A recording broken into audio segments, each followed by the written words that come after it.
გამარჯობა. დღევანდელ ვიდეოში გესაუბრებით ცნობილი ადამიანების ტრაგიკულ ცხოვრებაზე. რიანა ბარბადოსში დაიბადა. მას ჰყავდა ორი ძმა, ორი ნახევარ-და და ნახევარ-ძმა მამის მხრიდან. მომღერალის ადრეული ცხოვრება ტრაგედიით არის სავსე. ის გაიზარდა ბრიჯთაუნში. ქუჩაში მამამისთან ერთად ყიდდა ტანსაცმელს. მას საკმაოდ მძიმე ბავშვობა აქვს გამოვლილი. მამამისი რონალდ ფენტი ალკოჰოლიკი და ნარკომანი იყო. ხშირად ძალადობდა მის ცოლზე, ანუ რიანას დედაზე. მომავალი მომღერალი 14 წლის იყო, როდესაც მისი მშობლები განქორწინდნენ. თინეიჯერი გოგონა დედასთან ერთად გადავიდა საცხოვრებლად. მან მამასთან ურთიერთობა მოგვიანებით 2009 წლიდან განაახლა. რიანამ სიმღერა პატარაობაში დაიწყო, თავის ორ თანაკლასელთან ერთად სკოლის მუსიკალურ გუნდში. მას ბავშვობიდანვე გადაწყვეტილი ჰქონდა, რომ თავისი ცხოვრება მუსიკისთვის მიეძღვნა. როგორ გამოუვიდა, კარგად მოგეხსენებათ.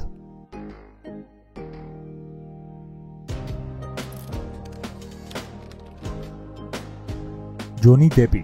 ჯონი კრისტოფერ დეპი დაიბადა 1963 წელს, კენტუკის შტატ ქალაქ ოვენსბოროში. მამამისი სამოქალაქო ინჟინერი იყო, ხოლო დედა ოფიციანტი. 4 შვილიდან ჯონი ყველაზე პატარა იყო.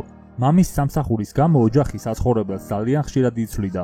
მომავალი მსახიობი 7 წლის იყო, როდესაც ოჯახი საბოლოოდ დასახლდა ფლორიდაში. ვიდრე ჯონი სამსახურს იშოვიდა, დაახლოებით 1 წელი ოჯახი მოტელში ცხოვრობდა. სტრესული ცხოვრების გამო მან 12 წლის ასაკში მოწევა და ნარკოტიკების მიღება დაიწყო. ჰქონდა თვითმკვლელობისკენ მიდრეკილებაც. 1978 წელს, როდესაც ჯონი 15 წლის იყო, მისი მშობლები განქორწინდნენ. დედამისმა ხელმეორედ იქორწინა სხვა კაცზე. მშობლების დაშორებამ ოჯახში დიდი განხეთქილება გამოიწვია, განსაკუთრებით ჯონისა და მამამის შორის. ამდენი ნეგატივის და ტანჯვის ფონზე ის ბევრი ჩვენგანის საყვარელ მსახიობად იქცა.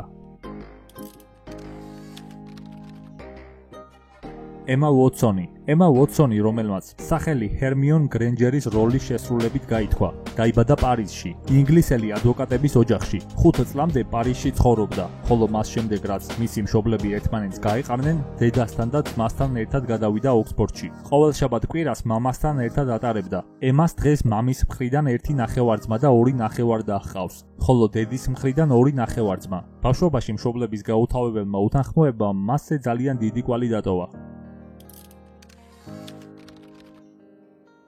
ჯასტინ ტიმბერლეიკი. ჯასტინ ტიმბერლეიკი დაიბადა და გაიზარდა მემფისში, თავის ორ ნახევარ-ძმასთან ერთად. მას ნახევარ-დაც შეეძინა, თუმცა დაბადებიდან მალევე გარდაიცვალა.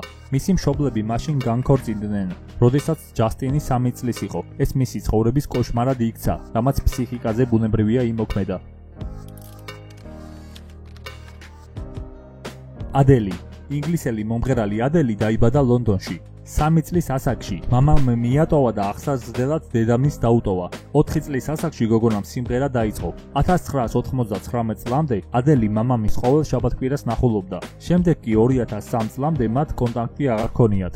ადელს მშობლების განქორწინებიდან მალევე ეყოლა ნახევარ-ძმა, მამის მხრიდან. რამდენიმე წლის შემდეგ, როდესაც ადელის მამას კიბო აღმოაჩნდა, მან შვილს ბოდიში მოუხადა და გამოუთყდა, რომ საშინელი მამა იყო. სთხოვა სიკვდილამდე შვილიშვილის ნახვის უფლება მიეცა. კიანუ რივზი. ბოლოს ცოტა ვრცლად. ჰოლივუდის ერთ-ერთი ყველაზე გამორჩეული მსახიობი კიანუ რივზი. ნეო, ჩვენთვის უსაყვარლესი მატრიციდან. ალბათ გინახავთ მისი ახალი ფილმები, ჯონი ვიკი მაგალითად, სადაც მთავარ როლში ყოფ ჯონ ვიკს მთელ ოჯახს უხოცავენ. შემდეგ კი მთელ მაფიას ამოხოცავს. შემდეგ ეპიზოდში ერთი ლეკვი ხავს. იმ ლეკვსაც მოუკლავენ და ლეკვის სიკვდილის გამო ნახევარ ქალაქს გახოცავს.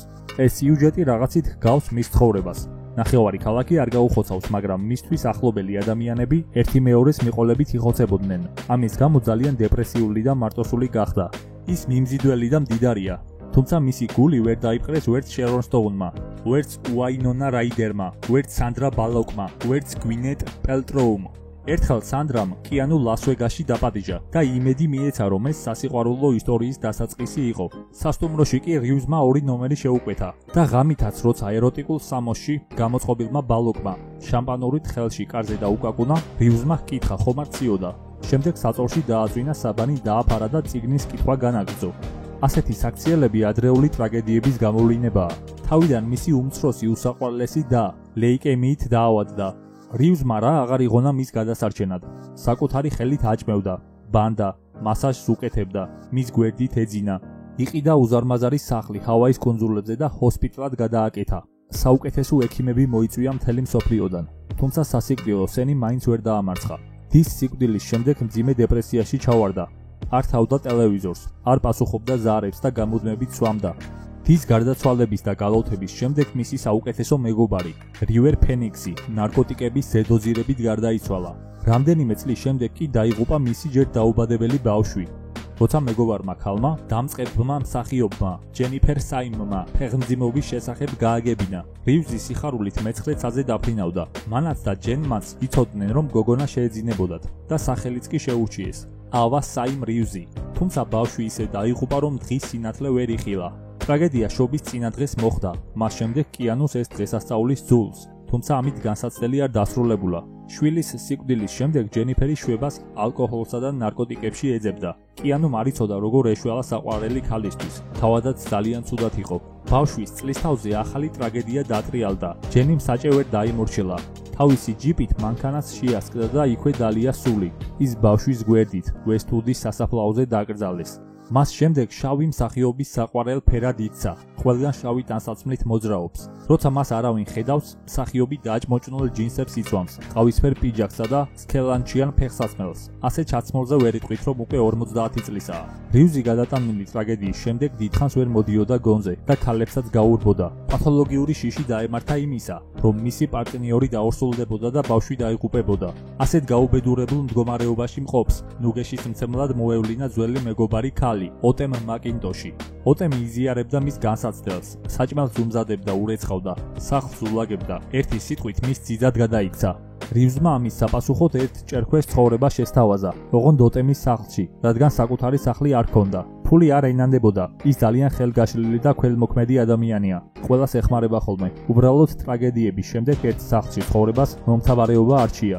საბოლოოდ ოტემს მაინც გაუფუჭნდა ურთიერთობა, რადგან ეს ქალი ვერ ეგუებოდა კიანუს მეგობრობას მის ყოფილებთან. ისინი ხომ მსოფლიოს ულამაზესი ქალები იყვნენ, მაგალითად სოფია კოპოლა და კლერ ფორმანი.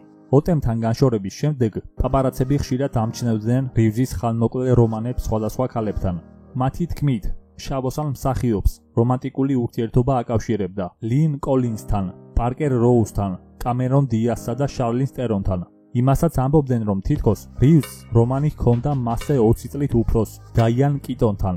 2012 წელს მსახიობდა მანეკენ როჯერ ჰარტთან რომანიც მიაწერეს. თავად ვარსკვლავი არაფერს ადასტურებდა და არც უარყოფდა.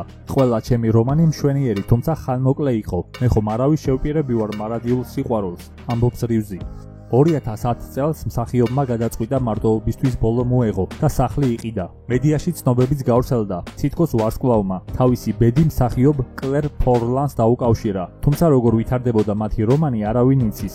რამდენიმე თვის წინ გავრცელდა ინფორმაცია, რომ დეპრესიასთან ბრძოლისთვის კიანუმ ახალი ხერხი გამონახა. ალკოჰოლის თავის დანებების შემდეგ მან დაიწყო დოტაურის თამაში. ეს თამაში აღიარებულია როგორც საუკეთესო ანტიდეპრესანტი ვიდეო თამაშებს შორის. ამ კუთხით მეც ვიყენებდი დოტას, მაგრამ კიანუს ამბის გაგების შემდეგ უფრო სერიოზულად შევხედი ამ ყველაფერს. გათაგეთ თქვენი მეგობარი, რომელიც დოტას თამაშობს. როდესაც საბოლოოდ რივზს კითხეს დეპრესიის შესახებ, მან უპასუხა, მხოლოდ ის ვიცი, რომ წუხარება ფორმას იცვლის, მაგრამ არ გვტოვებს. ასე მგონია მოხეტიალე მგზავრი ვარ. ერთ ადგილზე ვერ ვჩერდები. არ მივილთვი სტაბილურობისკენ, მატერიალური ფასეულობების დაგროვებისკენ. ეს ბანალურია. ბედნიერება ნამდვილად არ არის ფულში. ფული მხოლოდ ინსტრუმენტია, რომლითაც თავისუფლებას ვყიდულობთ. დღეისათვის სულ ეს იყო. თუ მოგეწონათ ვიდეო, გააზიარეთ და გამოიწერეთ არხი. ასევე შეგიძლიათ დაათვალიეროთ ჩემი მეორე არხიც. ლინკი აღწერაშია. ნახვამდის.